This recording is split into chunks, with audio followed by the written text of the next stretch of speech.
can't see me, you Stevie. Wondering how I reach more evolutions than Evie and make it look easy.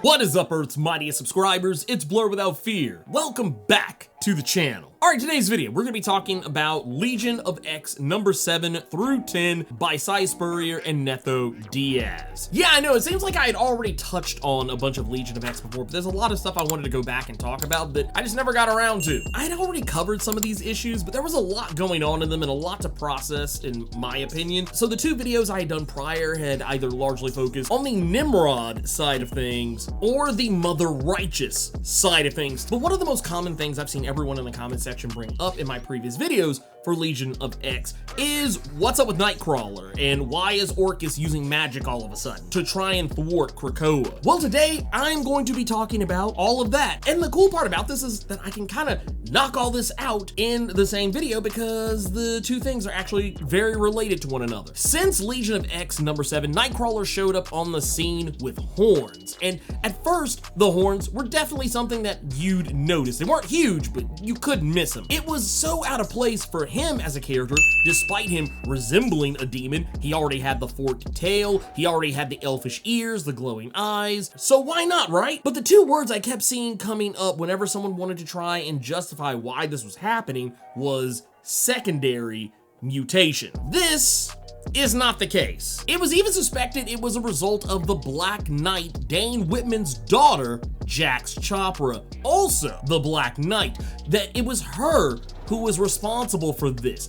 Jax had recently discovered she was a mutant in Legion of X number 8, which was something that Jean Grey had discovered in a previous issue of Death of Doctor Strange, X-Men and the Black Knight number 1. Her X gene grants her a mutagenic field around her that can activate the X genes of those around her, either further mutating the X genes of those who already have them and even seemingly turning otherwise normal humans into mutants. This actually changes the game on a lot of things because it's largely been accepted that you're either born with an X gene or you aren't. Mutants have X genes, normal humans don't. That has largely been the status quo, but Jax Chopra's powers have proved that normal humans do have X genes, even if they are just dormant. That at any given time, a normal human could be turned into a mutant if their powers were activated in some way, shape, form, or fashion. Every human on Earth has the potential to be a mutant. And this has long been the debate surrounding characters like Spider-Man and the Hulk, where there have been storylines in the past, and while these storylines have largely gone ignored for the most part, but there have been storylines that have hinted at the idea that characters like Spider-Man and the Hulk could have potentially been mutants, and that the events that each of them suffered, one Spider-Man being bitten by a radioactive spider and Dr. Banner being blown up by a gamma bomb, these events could have potentially activated X genes. Now, I'm not saying that this is the case. I'm just saying that this is something that has long been debated, and is also technically why we have the term human mutate. It's for people who were later mutated into a more powerful or just otherwise alternate form. But once again, that's a story for another day. Maybe I'll do a video breaking some of that down further if there's interest in it. Either way, it was theorized by some that Jax had unknowingly used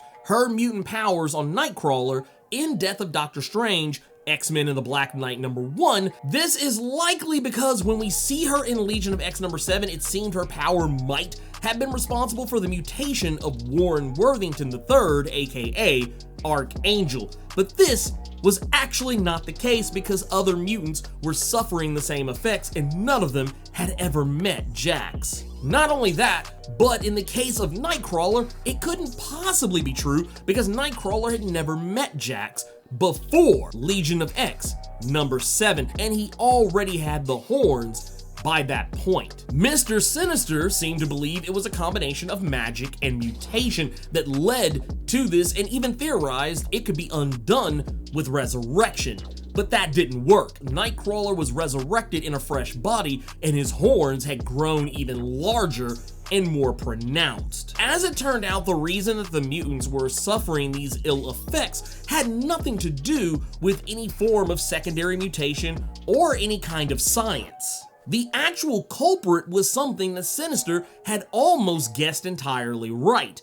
it wasn't a mixture of magic and science, it was simply just magic. Magic has long been a weakness of mutant kind. This is something that was even called out in Kieran Gillen's Immortal X-Men series when the external Selene warned the Quiet Council magic would one day come along and bite them in the ass, and it wouldn't even require a powerful sorcerer to do it. But the Council did not heed her warnings. Orchis seemed to be keenly aware of this weakness as well, and had contracted a woman very close to Nightcrawler to help them in this arena. A woman who is the adopted mother of Nightcrawler, who goes by the name Margalie Zardos, who first appeared in X-Men Annual number 4 in 1980, and is the woman responsible for raising Nightcrawler for the most part. She's always been a shady woman, oftentimes using her magic, a discipline in the mystic arts called the Winding Way, and is said to be an even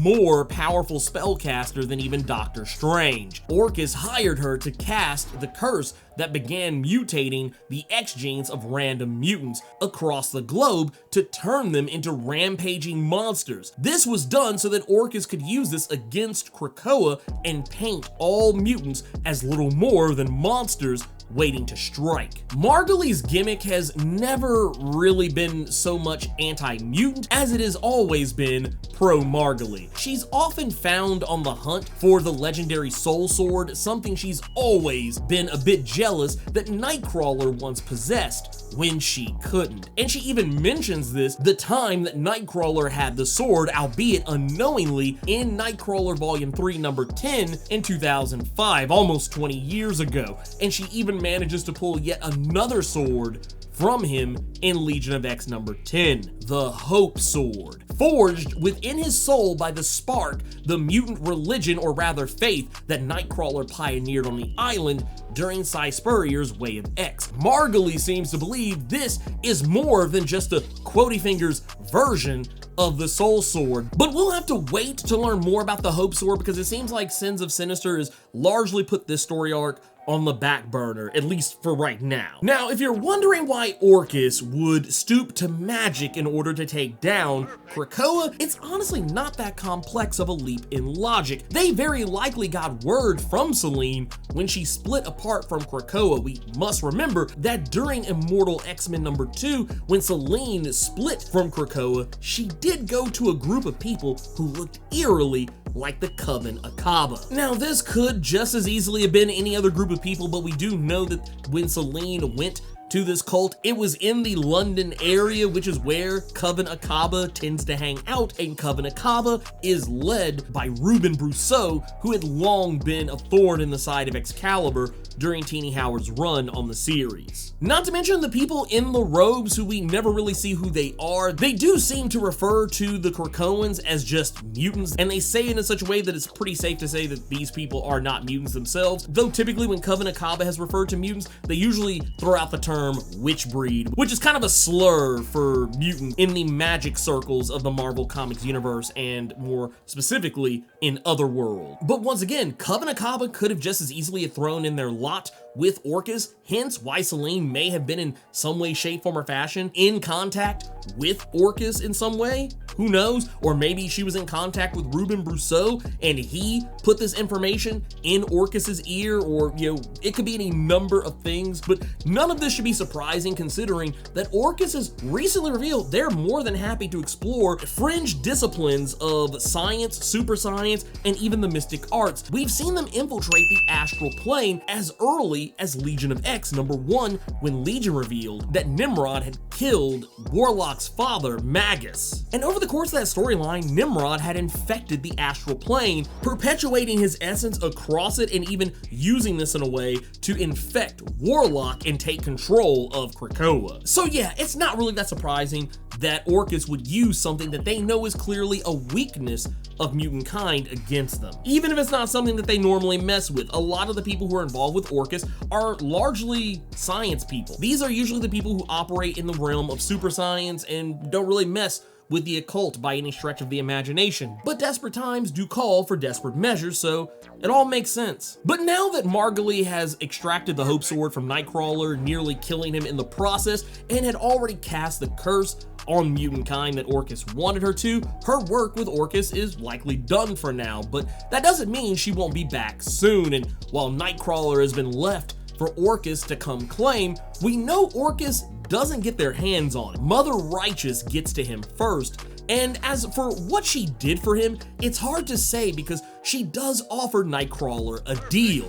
I've been of the belief that maybe Nightcrawler asked her to undo the curse, which is why the curse is no longer really affecting anyone else, yet somehow it's still affecting Nightcrawler. During the events of Sins of Sinister, Nightcrawler is still rapidly mutating into a more demonic looking monster. The reason why I'm willing to think maybe this is some quirk of Mother Righteous lifting the curse that she mentions doing during Nightcrawler's #1, I can't help but wonder why she wouldn't have turned Nightcrawler back as well, though there has been some hinting that the mutants who were affected by it, once they were resurrected, it got rid of the curse and it never came back, and we do know for a fact Nightcrawler has not been resurrected yet. It's even hinted at in Nightcrawler's #1 that this could be the way to undo it, but he wouldn't be able to because Sinister is not going to let him be resurrected, and neither are the other Sinisters on the council. Because for one, they already have a Nightcrawler of their own that they're using as a proxy for the original Nightcrawler. Either way, he's still mutated. None of this has changed yet and likely won't change until probably close to around the time of the end of Sins of Sinister, and I'm willing to gamble by the time we get to the end of Sins of Sinister, this is going to wind up being a timeline that gets completely undone. One of the Moira clones is going to be destroyed, and everything's going to go back to the way it was before the Sins of Sinister event kicked off. That is largely the only option that makes the most sense. I honestly could not see them going any further with this timeline leading in to the Fall of X, especially with everything we know about what's coming up with the Fall of X. So yeah, I think Nightcrawler will wind up getting back to normal, likely by the time this is all over. But anyways, that's everything I want to talk about that was going on with Nightcrawler during the Legion of X series. If you enjoyed this video, do the YouTube thing, like, share, comment, subscribe, and make sure to tap that notification bell so you don't miss out on any of the videos that I put out. We're trying to hit 100,000 subscribers on YouTube in 2023, so help a brother out, tap that big red button. Until next time, let me know what you thought about Nightcrawler in Legion of X. Keep it plus ultra and sound off in the comments.